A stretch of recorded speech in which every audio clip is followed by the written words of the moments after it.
this hoodie. This is my birthday gift from a good friend of mine named William B. And I'm gonna wear it today, or tonight rather, for his honor and, dedication. And both of our teams, fought hard and did fall pretty short.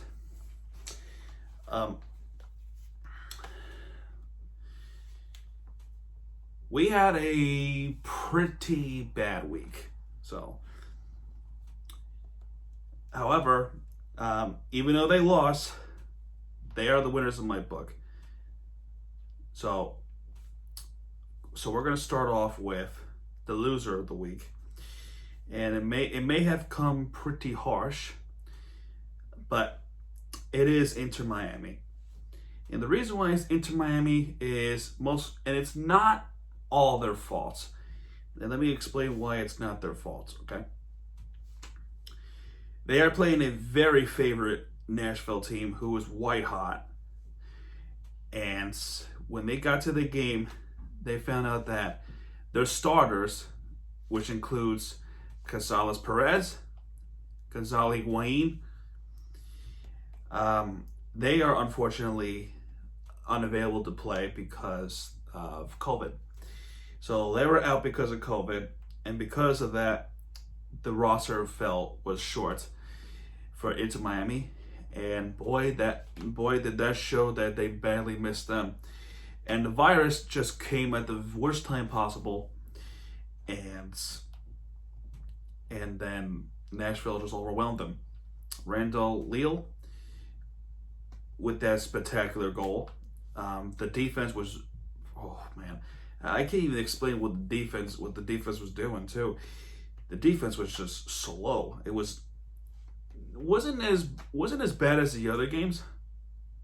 Like definitely that game with that Toronto, that game was whoa. And the NYCFC one, that game was whoa. But this was third place of bad defending. Very bad defending. So Randall Leal scores first for Nashville. However, 10 minutes later, unfortunately, Inter Miami committed a penalty, and Hani Mokhtar was the one that put that goal in to make it 2-0. And there are some chances for Inter Miami, but with that possession right after that penalty, 72% of possession came to Nashville, and only 28% of possession of the ball was Inter Miami. So Nashville had the ball a lot longer, which shows that the defense was not there. In terms of the statistics, shots on goal with 7 for Nashville, 4 were on goals. That is until the second half for Inter Miami, where they had more possession of the ball, which they had 9 shots, 3 of them were on goal targets. None of them committed. Dax McCarty, that put away the game with that unbelievably nice shot for a 3-yard out to make it 3-0, and that's the game. 10 minutes of, that's the other game, the Orlando game, which I will talk about that in a Mirror TV show, because that game was something else. A few minutes of stoppage time. We're trying to break the score, and we couldn't do that, which why they are the loser of the week. Here's the good news, though. We can brag about something, right? How long did it take us to make it to the playoffs? 1 season? How long did it take Orlando to make it to the postseason? 6? 5? But our trash talk is pretty bland. But anyway, that's 3-0 Nashville. We were the ultimate underdogs. We just fell flat. But here's good news. It's only our first season, and it was rather an interesting season because while there are some more bad moments, like the 2-1 resorts, that most of them were blown by the second half. So there's that. And we made some history at home. We made some history in Atlanta. We made some history in Harrison, New Jersey, or if you want to make it a metro area, Newark. We got some good history there. Philly, we had a history there, even though that game was really bad as well. Yeah. The game in South Florida against Orlando, that was rather historic. And the game against Houston, that was rather historic too. Those historic games, we will not forget. And the more important historic game was against Cincinnati. While we have won barely against Cincinnati with 10 men down, we also got to thank Columbus and New York City for their help. Without those wins, we would not be in the playoffs, and there was nothing to brag about. So I still thank them, like New York City FC. I still thank them for putting us in a position of playoffs for the first time in our franchise history. That's pretty much why I'm wearing this hoodie. And also, I'm kind of excited for a hockey season, which is coming up in January 1st.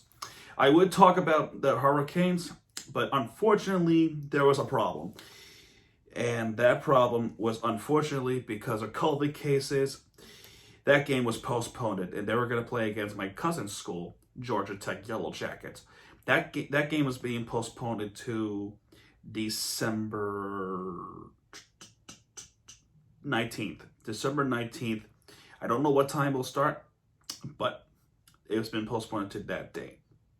So they were supposed to play tonight or yesterday night, but that didn't happen. It did not get canceled because other games got canceled. It was postponed. So that doesn't mean the game will not be played at all. It will be played, just not right now. December 19th. Be careful that day. Next and last one, in my book, the winner of the week, because there are some good news with this game, and why they should not be loser of the week. And even though they did lose the game, they're still winner of the week, and here's why. Dolphins were on the road. They were playing against the Broncos. Defense sucked. Yes, they stink. Most of the fans were blaming on the offense, but you got to keep a close eye on the defense, right?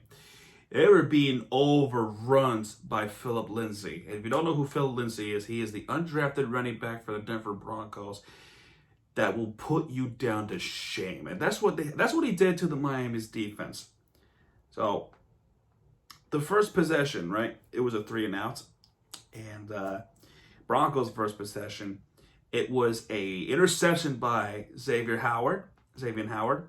And the next few plays later, Devontae Parker was able to catch the ball from Tua to make it 7-0 Dolphins. So of course we're going to be on top first. So then a couple of possessions later, Broncos were on the move. That's when, since that touchdown and the defense, that offense sparked. And there were some great catches, and there were some great running plays. You can't just think Philip Lindsay. You also got to think the person who scored next, Melvin Gordon III, a former Charger. He scored for the Broncos to make it 7-7. And while our defense looked pathetic, some of the offense was not very good at all. And it's not all Tua's fault too. I mean, there were some bad moments with Tua, but to our eyes, that is a normal rookie quarterback kind of game. You're gonna have games like that with the rookie quarterback. So while I was upset at the outcome, I also pretty mad about the defense. To be fair, they were playing in Denver, and you know you're playing in Denver if the altitude is an impact. And not to mention it's cold that day. So the altitude and the cold weather was not mixed together. And that gives the Broncos the advantage. Brandon McManus with a 29-yard field goal. Jason Sanders with a 41-yarder. And after that, it's Brandon McManus again with a 47-yarder. That defense in that possession, right? The guy was wide open, and the guy just ran through the defense. It's like that with every possession. And Melvin Gordon III happened again, and he put them to shame, make it 10-20. And we had an unfortunate situation with Tua, who is again injured, and this time it was his foot.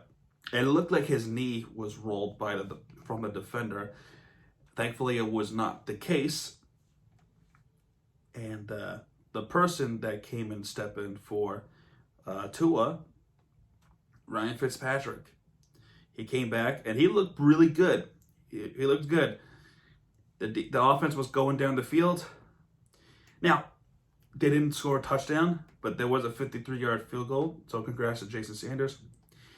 The next possession, it was 2-minute warning.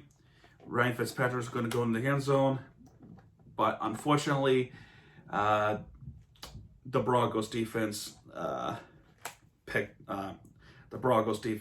off Ryan Fitzpatrick, and the guy who picked off Ryan Fitzpatrick was Justin Simmons. That Justin Simmons interception in the end zone was the game-winning interception for the Denver Broncos, and then the Broncos win 13-20 in the Mile High City.